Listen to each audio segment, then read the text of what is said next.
చూడగలుగుతున్నాడా? ఈ బయటకు వచ్చిన లాజరు ఎవరినన్నా చూడగలుగుతున్నాడా? చూడట్లేదట. లాజరు బయటికి రమ్మనంలోనే చనిపోయిన లాజరు బయటకు వచ్చిన తర్వాత యేసుక్రీస్తు ప్రభువుల వారు చేసిన పని ఏంటో చదువుతారండి ఒకసారి. యోహాను సువార్త 11వ అధ్యాయం. యోహాను సువార్త 11వ అధ్యాయం 43వ వచనం. ఆయన అలాగూ చెప్పి లాజరు బయటికి రమ్మని బిగ్గరగా చెప్పగా చనిపోయినవాడు కాళ్ళు చేతులు ప్రేత వస్త్రములతో కట్టబడిన వాడై వెలుపలికి వచ్చెను. అతని ముఖమునకు రుమాలు కట్టి ఉండెను. అంతటా యేసు, మీరు చూడండి, కట్లు విప్పడానికి ముందు పిలిచిన వెంటనే లాజరు ఎక్కడికి వచ్చాడు? సమాధిలో నుంచి బయటకు వచ్చాడు. కట్లు విప్పలేదు. ఇప్పుడు లాజరు కళ్ళు చూడగలుగుతాయా? లాజరు చేతులు పని చేయగలుగుతాయా? లాజరు కాళ్ళు పరిగెత్తగలుగుతాయా? కొద్ది కొద్దిగా అలా నడుస్తూ నడుస్తూ బయటకు వచ్చాడు, కానీ కాళ్ళు పని చేయట్లేదు, చేతులు పని చేయట్లేదు, కళ్ళు పని చేయట్లేదు.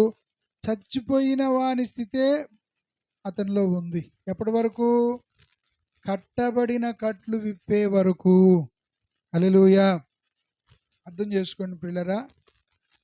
యేసయ్యను నమ్మిన వెంటనే యేసయ్య లాజర్ను లేపి బయటికి తీసుకొచ్చినట్లుగా బాప్తీసం పొందిన వెంటనే దేవుడు నిన్ను జీవంతో బయటికి తీసుకొచ్చాడు. ఇక మరణం నీలో లేదు. నీలో దేవుని జీవం ఉన్నది. పరిశుద్ధాత్మ దేవుడు మనలో ఉన్నాడు. ఆ దేవుని ఆత్మ స్వభావం కలిగి మనం జీవించాలి. దేవుడు ఎలాంటి జీవితం మనం జీవించాలని కోరుతున్నాడో అలాంటి విలువైన జీవితం మనం జీవించాలి. అలా జీవించలేకపోవడానికి గల కారణం ఏంటి? లాజరు కట్టబడి ఉన్నాడు. దేవునికి స్తోత్రం. హల్లెలూయా చెప్పాలందరం బిగ్గరగా హల్లెలూయా చెప్పండి. లాజరు ఏమయ్యాడు? కట్టబడి ఉన్నాడు. ఇప్పుడు కట్టబడిన లాజరు ఏమవ్వాలి? విప్పబడాలి. యేసయ్య చెప్తున్నాడు, వాని కట్లు విప్పి వాని పోనీయుడని వారితో చెప్పెను. ఇప్పుడు ఈ కట్లు విప్పబడి లాజరు సమాధానకరంగా వెళ్ళాలంటే లాజరుకి ఏమవ్వాలి? ఆ కట్లు విప్పబడాలి. ఇప్పుడు ఆ కట్లు ఎలా విప్పబడతాయి? దేవునికి స్తోత్రం. హల్లెలూయా. ఎవరో ఒకళ్ళు వచ్చి లాజరు కట్టిన కట్లు విప్పేయాలి. ఇది శరీర సంబంధమైన విషయాలైతే, యేసయ్యలో బాప్తీసం పొందిన తరువాత, దేవుని ఆత్మతో నువ్వు ముద్రించబడ్డ తరువాత, లోకంలో లాజరుకు కట్టబడినట్లుగా కొన్ని అలవాట్లు, కొన్ని స్వభావాలు, కొన్ని విధాల ప్రవర్తనలు మనలో ఆల్రెడీ కొన్ని 30 సంవత్సరాల తర్వాత నువ్వు రక్షణ పొందుకుంటే 30 ఏళ్ళు లోకంలో తిరిగిన నీ ప్రవర్తన నీలో ఏమవుతుంది? కట్టబడిన స్థితిలో ఉంటూ ఉంటుంది. ఇప్పుడు ఆ కట్లన్నీ విప్పేసుకోవాలంటే చెప్పండి, ఏం చేయాలి? ప్రార్థన ద్వారానే. దేవునికి స్తోత్రం. హల్లెలూయా హల్లెలూయా. ప్రార్థన అంటే ఏదో కాదు కానీ పోరాడడం, యుద్ధం చేయడం. మనం చూడండి, కొలసీలకు రాసిన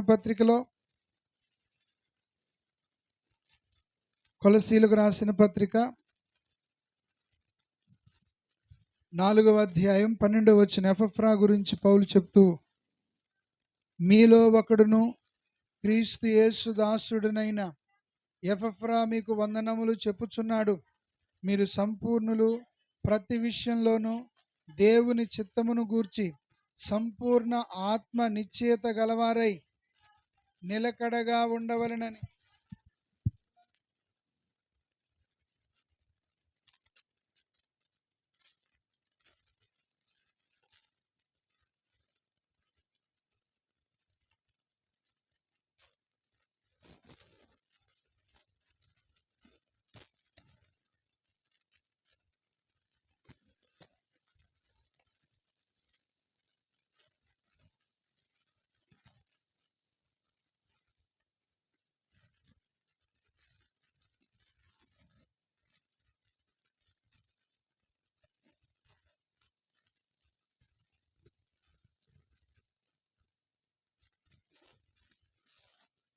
చూడండి అన్నమాట. ఇతడు ఎల్లప్పుడూ మీ కొరకు ప్రార్థనలలో ఏం చేస్తున్నాడట అంటే సంఘం కొరకు ఈయన ఏం చేస్తున్నాడు? ప్రార్థన చేస్తున్నాడు. సంఘం కొరకు ఏం చేసే ప్రార్థన పౌలు ఎలా ఇక్కడ మనతో చెప్తున్నాడు? అది పోరాటము. హల్లెలూయా. లోతుగా ఆలోచన చేద్దాం. అతడు సంఘం కొరకు చెప్పండి ఏం చేస్తున్నాడు? అమ్మ మాట్లాడాలి. సంఘం కొరకు ఏం చేస్తున్నాడు? ఎలా పోరాడడం? Very good. ఏమని ప్రార్థన చేస్తున్నాడు? మొదటి నుంచి చదవండి. మీరు సంపూర్ణులను ప్రతి విషయంలోనూ దేవుని చిత్తమును గూర్చి సంపూర్ణ ఆత్మ నిశ్చయత గలవారై నిలకడగా ఉండాలి. మా సంఘం అంటే నిలకడగా ఉండనివ్వకుండా ఏదో దురాత్మ వచ్చి వీళ్ళ హృదయాలను ఏం చేస్తుంది? గలిబిలి చేస్తుంది.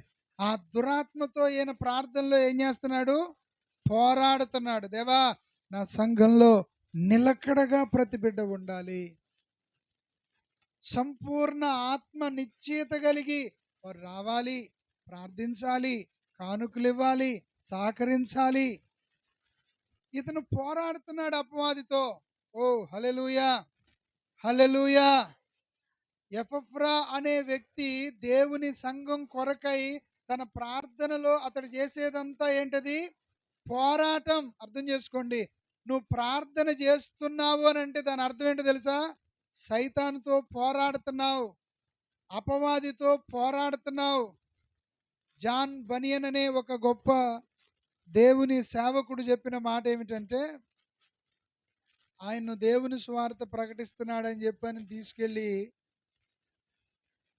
మన దేశంలో లేదు కానీ క్రైస్తవ మతం అంటే క్రైస్తవ్యమే వాళ్ళ దేశ అధికారికంగా ప్రకటించబడే మతంగా ఏ దేశాలు అయితే ఉన్నాయో ఆ ఇంగ్లాండ్ దేశంలో ఈ జాన్ బనియన్ అనేటువంటి వ్యక్తి, బ్రదర్ వినాలండి, జాన్ బనియన్ అనే వ్యక్తి దేవుని సువార్త ప్రకటిస్తుంటే నీకు లైసెన్స్ లేదు, మనకి ఇక్కడ డ్రైవింగ్ చేయడానికి ఎట్లా ఇస్తారో అట్లా క్రిస్టియన్ కంట్రీస్లోని బోధకులకు ఇతడు బోధించవచ్చు అనే ఒక డ్రైవింగ్ లైసెన్స్ లాగా ఒక లైసెన్స్ ఇస్తారు. ఈయనేమో ప్రార్థన చేసుకొని దేవుని ఆత్మతో ప్రేరేపించబడి వెళ్ళిపోయి ప్రకటన చేస్తుంటే పట్టుకొని తీసుకెళ్ళి జైల్లో పడేస్తారు. దేవుని స్వార్థ ప్రకటించిన కారణాన 18 సంవత్సరాల పాటు ఆయనే జైల్లో పడేస్తారు. 18 సంవత్సరాలు జైల్లో ఉండేసరికి ఆయన యవ్వనం అంతా జైల్లోనే ఖర్చు అయిపోద్ది. ఏం చేస్తాడు పాపం? జైల్లో ఏం చేస్తాడనంటే జైల్లో ఉండి ప్రార్థన చేస్తూ ఉంటాడు. జైల్లో ఉండి ప్రార్థన చేసి దేవుడు అతనితో మాట్లాడితే యాత్రికుని పయనం అనే పుస్తకం రాశాడు. హల్లెలూయా. బైబిల్ ఎంతగా అమ్ముడుపోయిందో 2వ స్థానంలో ఆ పుస్తకం అంత అమ్ముడుపోయిందనమాట ప్రపంచ దేశాల్లో. యాత్రికుని పయనం. దేవునికి స్తోత్రం. హల్లెలూయా. ఆ భక్తుడు ప్రార్థన గురించి ఒక చక్కని మాట చెప్తాడు. ఏ మాట చెప్తాడనంటే, ప్రార్థన చేసేవాడు పాపం చేయలేడు, పాపం చేసేవాడు ప్రార్థన చేయలేడు. హల్లెలూయా. ప్రార్థన పోరాటం అనే మాట మీకు క్లియర్గా అర్థం అవట్లే. ఇక్కడ ప్రార్థన చేసేవాడు పాపం చేయలేడు, పాపం చేసేవాడు. Very good. మనం ప్రార్థనను అలవాటు చేసుకోకపోతే, యేసయ్య లాజరును బయటికి పిలిచినా కట్లు విప్పకపోతే లాజరు పరిస్థితి మాట్లాడలేడు, చూడలేడు, ఏం చేయలేడు. హల్లెలూయా. ప్రార్థన ద్వారా ఏమవుతుందనంటే, ప్రార్థన అనే మందు మనం తీసుకోవడం మొదలు పెడితే పాపం అనే వ్యాధి మనలో తగ్గిపోవడం మొదలవుతుంది. దేవునికి స్తోత్రం. హల్లెలూయా. అందుకనే దేవుడు అంటాడు, ఇది పోరాటం. నువ్వు పోరాడాలి ప్రార్థనలో. ప్రార్థనకు మోకరించినప్పుడు నీ శక్తి కొలది ప్రార్థన చేయాలి, ఆసక్తితో ప్రార్థన చేయాలి, నీ హృదయం అంతా కృమ్మరించి ప్రార్థన చేయాలి. వాడు కానుకొని ఏదో నిద్రపోతా స్తోత్రం ప్రభా, స్తోత్రం ప్రభా, ఆచారానికి అలా చేయకూడదు. ఎందుకంటే అది శక్తివంతమైంది, అది యుద్ధ భూమి. హల్లెలూయా. చెప్పలు గట్టిగా హల్లెలూయా. బెల్లంపల్లి ప్రవీణ్ గారు కానీ, మరి శ్యామ్ కిషోర్ గారు కానీ, సతీష్ కుమార్ గారిని, కొంతమంది గొప్ప గొప్ప సేవకులు ఏం చేస్తారంటే ప్రేయర్ టవర్ అని ప్రత్యేకంగా కడతారు. మందిరం ఉంటుంది, ప్రేయర్ టవర్ అని ప్రత్యేకంగా కట్టి ఆ ప్రేయర్ టవర్లోకి వెళ్ళిపోయి ఇక సెల్ ఫోన్ కూడా తీసుకెళ్లరు, ఇంకేది పట్టుకొని వెళ్ళరు. ఆ గదిలో కూర్చొని దీవారాత్రులు సంఘం సేవకులు మొరపెడుతూ ఉంటారు. ప్రార్థన అనేది ఏంటది? పోరాటం. ఒకవేళ నువ్వు ప్రార్థన చేయటం ఆపేసావా, పాపం నీ బౌండరీలోకి వచ్చింది. ఒకవేళ నువ్వు ప్రార్థన చేయటం ఆపలేదా, పాపాన్ని నువ్వేం చేస్తావు? పారిపోయేటట్లుగా చేయగలుగుతావు. ప్రైజ్ లార్డ్, హల్లెలూయా. ప్రార్థన అనేది పోరాటం. మరొక వచనాన్ని చూపిస్తాను. రోమీయులకు రాసిన పత్రిక, రోమీయులకు రాసిన పత్రిక 15వ అధ్యాయం 32వ వచనం, 30వ వచనం, 32 మొత్తం కలిపే ఉన్నాయి, చదువుదాం. సహోదరులారా, నేను యోదయాలున్న అవిధేయుల చేతిలో నుండి తప్పింపబడి యెరూషలేములో చేయవలసి ఉన్న ఈ పరిచర్య పరిశుద్ధులకు ప్రీతికరమగునట్లు నేను దేవుని చిత్తం వలన సంతోషముతో మీ యొద్దకు వచ్చి మీతో కలిసి విశ్రాంతి పొందినట్లు. వినండి మాట, మీరు నా కొరకు దేవునికి చేయు ప్రార్థనల యందు నాతో కలిసి, హల్లెలూయా. ఇందాకలేమో అగో ఆ యవనస్తుడు సంఘంలో పోరాడుతున్నాడు అని పౌలు చెప్పాడు. సంఘం కొరకు ఎవరు పోరాడుతున్నారంటే ఆ వ్యక్తి కొరకు చెప్పాడు. ఇప్పుడు పౌలు అంటున్నాడు, మీరు కూడా నాతో కలిసి పోరాడండి. హల్లెలూయా. అంటే దాని అర్థం ఏంటి? నాతో కలిసి ప్రార్థన చేయండి, నాతో కలిసి ప్రార్థనలో ఉండండి. చాలా చెప్దాం అనుకున్న టైం లేదు, ఇచ్చిన టైం కాక పావు గంట తీసుకుని అది కూడా అయిపోతుంది. నేను ఇక్కడ క్లోజ్ చేయాలని ఆశపడుతున్నాను. బాగా వినండి నా మాట. సౌండ్ పెట్టాం. ప్రైజ్ లార్డ్, హల్లెలూయా. బాగా నా మాట వినండి. మీరు ఎప్పుడైతే ఉదయం లేచిన వెంటనే ప్రార్థన చేయకుండా వెళుతున్నారో నీకు ప్రార్థన పట్ల, దైవిక విషయాల పట్ల సీరియస్నెస్ లేదని అర్థం. దాని అర్థం ఏంటంటే కొద్దో గొప్ప పాపానికి నీ హృదయం ఇస్తున్న వ్యక్తిగా నువ్వు మారిపోతావు. పాపం నీలో ఎంటర్ అవ్వడానికి అవకాశం వస్తుంది. పాపం నిన్ను ఏలుబడి చేస్తుంది. చూడండి ఎంత సీరియస్గా ఉన్నాడో. కీర్తన గ్రంథంలో 5వ అధ్యాయంలో 3వ వాక్యం. కీర్తన గ్రంథం 5వ అధ్యాయం. యెహోవా, ఉదయమున నా కంఠ స్వరము నీకు వినబడును. ఉదయమున నా ప్రార్థన నీ సన్నిధిని ఎందుకు సిద్ధం చేస్తున్నాడు? ఎందుకు కాసి ఉన్నాడు? మనం ఉదయం లేచి టీ కాసుకొని తాగపోతే పని చేయలేం. టీ తాగాల, కొంతమందికి అన్ని మంచి అలవాట్లు ఉంటాయి, కానీ టీయే మంచిది కాదు, తాగబాకండి. ప్రైజ్ లార్డ్, హల్లెలూయా, హల్లెలూయా. వినండి నా మాట. ఒక టీ కాసినట్లుగా దావీదట ఉదయమున నా కంఠస్వరము నీకు. నిజం చెప్పండి, ఎంతమందికి అలవాటు ఉంది ఉదయాన్నే లేచి ప్రార్థన చేయటం, కంఠస్వరం వినబడేలాగా చేయటం, అన్నాలాగా పెదాలాడిస్తూ కాదు. నేను దీని మీద ఆలోచన చేసి, ఎందుకని కంఠస్వరం వినబడాలంటున్నాడు? ఒకవేళ దావీదు ప్రార్థన చేస్తుంటే కంఠస్వరాన్ని బట్టి భార్య లేసి, దావీదు కంఠస్వరాన్ని బట్టి బిడ్డలు లేసి, దావీదు కంఠస్వరాన్ని బట్టి తనకు ఇంటి ప్రక్కన ఉన్న వాళ్ళు కూడా లేచి, ఇతని ప్రార్థనా జీవితం అక్కడ ఏమవుతుంది? ప్రార్థన వీధిగా వీధి మార్చబడుతుందేమో. మీ ఇంట్లో ప్రార్థన వినపడుతుందా? గొడవలు వినపడతాయా? దేవునికి స్తోత్రం, హల్లెలూయా. పోరాటం అండి, ప్రార్థన పోరాటం. కొంతమంది ఏమవుతారంటే, వాంబో నా భార్య ఇంత గొడవ చేస్తుంది, నా భర్త ఇంత గొడవ చేస్తుండో, ఇప్పుడు నేను నోరు తెచ్చి గట్టికి ప్రార్థన చేస్తే పక్కన వాళ్ళు, ఓయ్ ప్రార్థన చేస్తున్నారా అని ఎగతాళి చేస్తారేమో, కనుక నేను ప్రార్థన చేయను, నా మనసులో నేను చేసుకుంటా. దేవునికి స్తోత్రం, హల్లెలూయా. పిల్లలు నా మాట అర్థం చేసుకోండి. నువ్వు ప్రార్థన చేయట్లేదు అని అంటే నువ్వు సైతానికి జే కొడుతున్నట్టే, ఓటేస్తున్నట్టే లెక్క. ఉదయం లేసావు, వెంటనే పనులు నేను అడవడికి వెళ్ళిపోతున్నావు, ఏదేదో చేస్తున్నావు అంటే దాని అర్థం ఏంటి? You agree with devil. నువ్వు సైతానికి చెప్పండి ఏం చేస్తున్నావు? ఆమోదాన్ని ఇస్తున్నావు. అపవాదికి అవకాశం ఇవ్వద్దన్నాడు దేవుడు, కానీ నువ్వు అపవాదికి అవకాశాన్ని ఇస్తున్నావు. దీవారాత్రులు ధ్యానించాలన్నాడు. నిన్ను ప్రార్థన చేయనివ్వకుండా, మోకరించనివ్వకుండా చేసేది దేవుడా? యేసయ్య వాళ్ళు నిద్రపోతుంటే వాళ్ళ దగ్గరకు వచ్చి లేపి, అయ్యా ఒక్క గడి అయినను నాతో మేలుకొని ఉండలేరా అని బతిమాలాడు. అదే మనం కానీ ఏసే స్థానంలో ఉంటే ఏమంటారు? నేను కానీ నాకు ఏం చేస్తా, కొన్ని మీరు కానీ ఉంటే ఏం చేస్తారు? కొరడా ఒకటి పట్టుకుపోయి పడుకున్న వాళ్ళందరినీ పెట కొట్టి మీకు హల్లెలూయా. యేసయ్య ఎప్పుడు కూడా బలవంత పెట్టడు ప్రార్థన విషయంలో. యేసయ్యను అనుసరించే వెళ్దామని కూడా నేను ఆశపడుతున్నాను. అందుకని ఎవరిని బలవంత పెట్టే ప్రయత్నం చేయట్లేదు. హల్లెలూయా, హల్లెలూయా. బాగా ఈ విషయాలు అర్థం చేసుకోవాలి.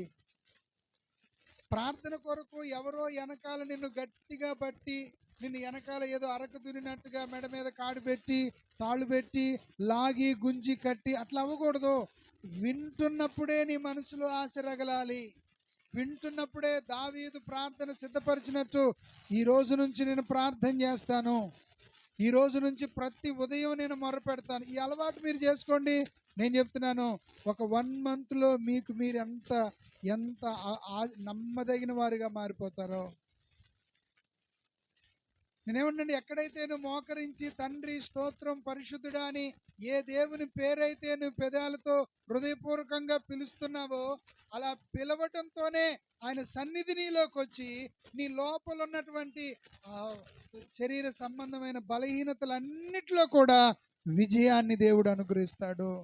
ప్రార్థన అంటే చిన్న విషయం కాదు. మీకు సంగతి చెప్పనా? ఎవరితో చెప్పమాక. వేషధారులే ఎక్కువ ప్రార్థన చేస్తారట. యేసు ప్రభు చెప్పారు. హల్లెలూయా.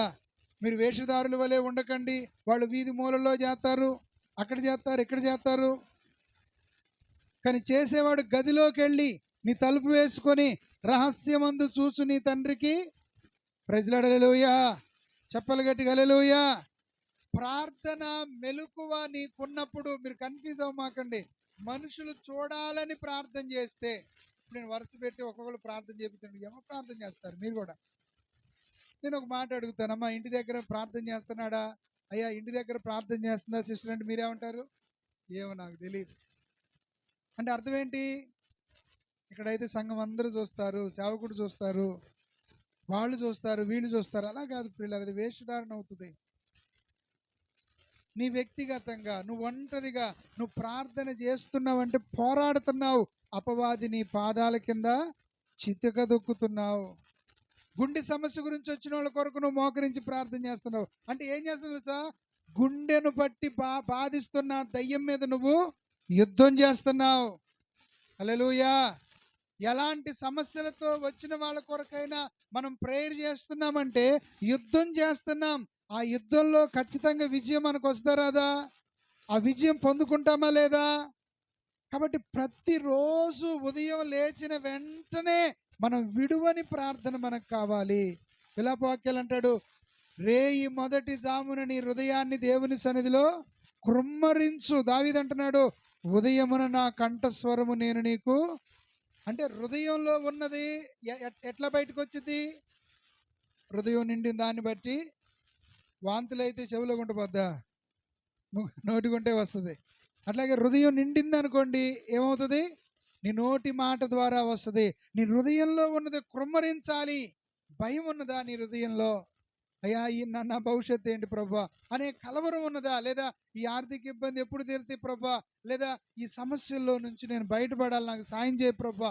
What ever it may be, నువ్వు ఆయన సన్నిధిలో కుమ్మరించు. హల్లెలూయా.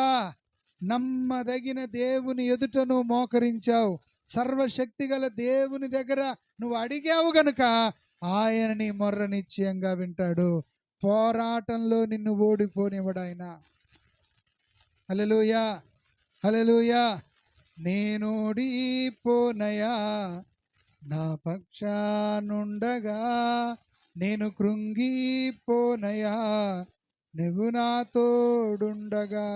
హల్లెలూయా. ఉదయాన్నే ప్రార్థన మర్చిపోకూడదు. పోరాటం.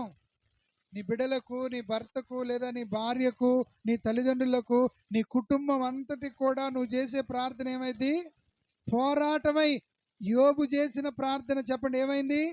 కంచె వేయబడింది యోబు ఇంటి చుట్టూ. యేసయ్య అంటాడు, సమయం లేదు, అవన్నీ మీకు చెప్పాలనుకున్న సమయం లేదు, శోధనలో ప్రవేశింపకుండా ఉండునట్లు మెలకువ కలిగి ప్రార్థన చేయండి. ప్రార్థన ఏం చేస్తుందో తెలుసా? నిన్ను శోధనలో పడనివ్వదు. దానియేలును శోధనలో పడిపోయాడా? శోధనలో నుంచున్నాడా? ఏమైందండి? ఏమంటారు 30 రోజుల పాటు రాజును తప్ప ఎవరిని పూజించకూడదని శాసనం రాశారు. దానియేలు మంచోడే కదా, పాపం చేసేవాడు కదా. రాజా, ఈ 30 రోజులు నేను ప్రార్థన చేయలేని ఊరుకున్నాడా? రాజుగారి దగ్గర పర్సనల్ పిటిషన్ అప్లికేషన్ ఏమన్నా వచ్చాయా? ఏమీ లేదు. ఇట్టి శాసనం సంతకం చేయబడిందని తెలిసి కూడా సిన్సియర్గా ప్రార్థనకు లోబడ్డాడండి. ఈరోజు ప్రార్థన అంటే విలువ లేదు నీ దృష్టిలో. ప్రార్థన అంటే ఇంపార్టెన్స్ ఇవ్వలేకపోతున్నావు. ప్రార్థన ప్రాముఖ్యతను అర్థం చేసుకోలేకపోతున్నావు. సమయం ఎంతున్నా 1 నిమిషం ప్రార్థన చేద్దాం, ఈ అర్ధగంట ప్రార్థనలో గడుపుదాం, ఇదిగో ఈ రాత్రి దేవునిలో గడుపుదాం అనే లోతైన ఆశ నీలో లేకుండా పోతుంది. దానికి కారణం ఏంటంటే ప్రార్థన విలువ లేకపోవడమే. దేవునికి స్తోత్రం. హల్లెలూయా. చెప్పాలి గట్టిగా హల్లెలూయా. ఇంకొక మాట చూసి క్లోజ్ చేద్దాం. 6:6 చదవండి. కీర్తన 6:6. నేను మూలుగుచు అలసి ఉన్నాను, ప్రతి రాత్రియు కన్నీళ్లు విడుచుచు నా పరుపు తేలజేయుచున్నాను కన్నీళ్ల చేత. ఇక్కడ పడక అంటే నిద్ర. ఆయన కన్నీళ్లతో రాత్రంతా ఉంటున్నాడు. నిద్ర వెళ్ళిపోతుంది, నిద్ర లేదు ఆయనకు. మీరు చూసారా, మీ కుటుంబంలో కష్టం వచ్చింది అనుకోండి, కష్టంతో నువ్వు నిద్రపోవటం చాలా తెలివి తక్కువతనం. బాగా వినాలి ఈ మాట. నీ ఇంట్లో ఏదైనా ఎవరికైనా అనారోగ్యం వచ్చి బాధపడుతున్నారు అనుకోండి, ఎంత బాధ. నేను చూసా, తమ్ముడు లవయ్య అమ్మకు బాగాలేనప్పుడు తిండి తిప్పలు మానేసి అమ్మని తీసుకొని అటంటే అటు పరిగెత్తడం, ఇటంటే ఇటు పరిగెత్తడం, ఎంత నలిగిపోయేవాడో. ఎందుకంటే తల్లిని బాగు చేసుకోవాలి, మంచి వైద్యం అందించాలి, అమ్మ బ్రతకాలని బాగా ఆశపడ్డారు. ఒక అనారోగ్యం కానీ, ఒక దరిద్రం కానీ, ఒక పాపం కానీ మన కళ్ళ ముందు, మన బిడ్డల్లో, మన కుటుంబంలో, మన భర్తలో, మన జీవితాల మీద ఏలుబడి చేస్తుందంటే, అసలు నీకు ఏ చలనం లేకుండా సుఖంగా దీన్ని నిద్రపోతున్నావంటే నీలో ఆత్మీయత లేదని అర్థం. హల్లెలూయా. రోషం ఉండాలండి మనలో. దావీదు అదే చేస్తున్నాడు. ప్రతి రాత్రి నేను మూలుగుచు అలిసి ఉన్నాను. ఎందుకు మూలుగుతున్నాడు? ఎందుకు అలిసిపోతున్నాడు? మూలుగుతూ మీరు ఎప్పుడైనా ప్రార్థనలు అలిసిపోయారా? అలిసిపోయేలా కాదు, ముందే సిగ్నల్ చేస్తాం, అయ్యగారు ముగిచ్చేస్తారు, అయిపోతే వెళ్ళిపోతాం. పోనీ మీరు వ్యక్తిగతంగా ఇంట్లో ఉన్నప్పుడు అలిసిపోయేలాగా ప్రార్థన చేశారా? అలిసిపోమండి, మేము ప్రార్థనలో నిద్రపోతావా? ప్రార్థనలో నిద్రపోతున్నారంటే గుర్తుపెట్టుకోండి, సైతాన్ గాడు వచ్చి మీకు లాలిబాడి మీరు ఇంకా దేవుని సన్నిధిలో మోకరిస్తే మీ కొరకు పరలోకం తెరవబడి దేవుడు గొప్ప దర్శనాలతో నింపి మీరు దేవుని ఆత్మ మీతో ఏకమై పరలోక మర్మాలు దేవుడు మీకు తెలియజేయకుండా సైతాన్ గాడు వచ్చి ఉప్పని వదిలితే దాని చల్లగాలికి, పిల్లగాలికి, మెల్లగాలికి నీకు నిద్రలు వచ్చేస్తాయి. నిద్రపోకూడదు ప్రార్థనలో. అది చాలా శపించబడిన వారు అట్టుంటది. చూడండి ఒకసారి ఆ మాట. రోమీలకు రాసిన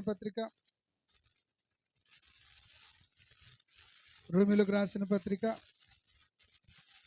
మీరు ఆసక్తిగా ఉన్నానండి చెప్తాను, లేదంటే క్లోజ్ చేస్తాను. ఆసక్తిగా ఉన్న వాళ్ళందరూ గట్టిగా స్తోత్రం చేద్దాం. హల్లెలూయా. పిల్లలే చెప్తున్నారు, అందరూ చూద్దాం హల్లెలూయా. సరే, 1 రోమా 11వ అధ్యాయంలో 7వ వచనం, 7-8, 8వ వచనం. నేటి వరకు దేవుడు వారికి నిద్రమత్తుగల మనస్సును, చూడలేని కన్నులను, వినలేని చెవులను. ఏం చూడలేని కన్నులు? ప్రార్థనలో గ్రహించలేని గొప్ప మర్మాలను తెలియజేస్తానన్నాడా? గొప్ప సంగతులు చెప్తాను. అవి వినలేని చెవులు. ఏమింటుంది నీ చెవులు? వినాలన్నా. ఎవరైనా బూతులు మాట్లాడితే నీ చెవులు వింటున్నాయా? అవి వినటానికే దేవుడు నీకు చెవులు ఇచ్చింది. ఎవరైనా చెడ్డ పనులు చేస్తుంటే చూడటానికే కళ్ళు ఇచ్చింది. లేదు, దేవుని సంగతులను వినాలి, దేవుని దర్శనాలు చూడాలి. తండ్రి ఏది చేయుట కుమారుడు చూచునో అదే కుమారుడు చేస్తాడు.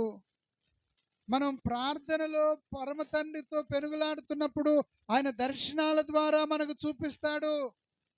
దేవుడు దర్శనం ద్వారా నీకు ఏది చూపిస్తాడో అది చేయడానికి నువ్వు త్వరపడి ముందుకెళ్ళాలి.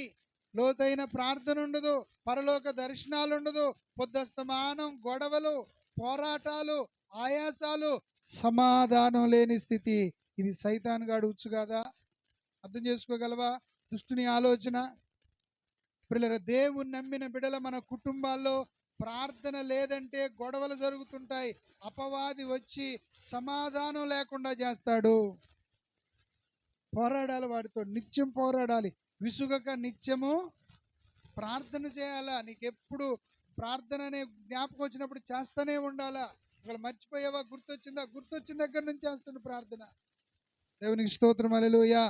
నిద్రమత్తు గల మనసు అనేది శపించటం అని దేవుడు అక్కడ చెప్తున్నాడు. వాళ్ళకి అది ఇస్తున్నా అంటున్నాడు. అది శాపం కదా. చూడలేని కన్నులు అంటున్నాడు. ఏ దర్శనాలు చూస్తున్నావు నువ్వు?